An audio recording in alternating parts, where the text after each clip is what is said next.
একজন কলেজের শিক্ষিকা, একজন কলেজের শিক্ষক, তারা সাধারণ জনগণের মতো, সাধারণ বকাটে লোকজনের মতো, সাধারণ চাঁদাবাজের মতো, সাধারণ রংবাজের মতো, নেতাদের মতো ব্যবহার করতে পারে না।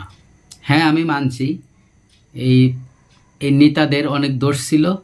তারা ওখানে চাঁদাবাজি করতে গেছিল, তারা আপনাদের কাছে কলেজের মাঠ দখল করতে চাইছিল,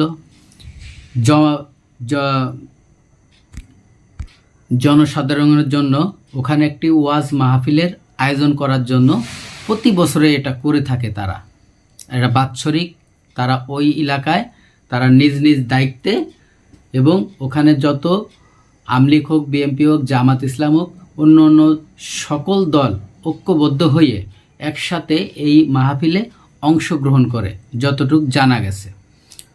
প্রতি বছরের মতোই ওই বছরেও এইবারও ওই প্রিন্সিপালের কাছে যেয়ে বলছিল যে আমরা এই মাঠে আমরা একটা সমাবেশ করব, এই মাঠে একটা ওয়াজ মাহফিলের আয়োজন করব, তো আপনাদের একটু কলেজ কর্তৃপক্ষর একটু অনুমতি দরকার। সেই অনুমতি চাওয়ার জন্যই তারা গেছিল। কিন্তু কলেজের এই প্রিন্সিপাল স্যার এবং এই শিক্ষা এভাবে মার মুখে তাদের উপরে আক্রমণ চালাইছিল, সাধারণ জনগণ সেটা দেখেছে। কিন্তু আমি বলতে চাই, সাধারণ একজন জনগণ, সাধারণ একজন কর্মী যদি ভুল করে, একজন শিক্ষক সে কিভাবে ভুল করলো, আর বিশেষ করে একজন মহিলা মানুষ হয়ে, সে একটা মেয়ে মানুষ হয়ে কিভাবে একজন যুবক ছেলে এবং একজন মুরব্বীর উপরে এইভাবে মারমুখী হয়ে পাত থেকে জুতা খুলে তাকে যেভাবে জুতা পিটা করা হয়েছে, আমরা শুরু থেকে যে ভিডিওটি দেখেছি, এর বাইরে অন্য অন্য ভিডিও আমরা দেখেছি।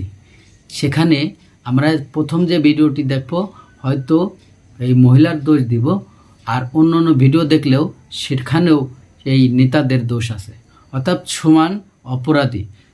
তাহলে ওই স্থানীয় যারা জনগণ রয়েছে, যারা স্থানীয় মাতব্বরা রয়েছে, তাদের কাছে এই বিচারটা দিতে পারতো যে, কিন্তু তারা যে মান সম্মানটি খাইছে, সারা বাংলাদেশের শিক্ষকদের মান সম্মান খাইছে, এটা আপনারা কি বলবেন?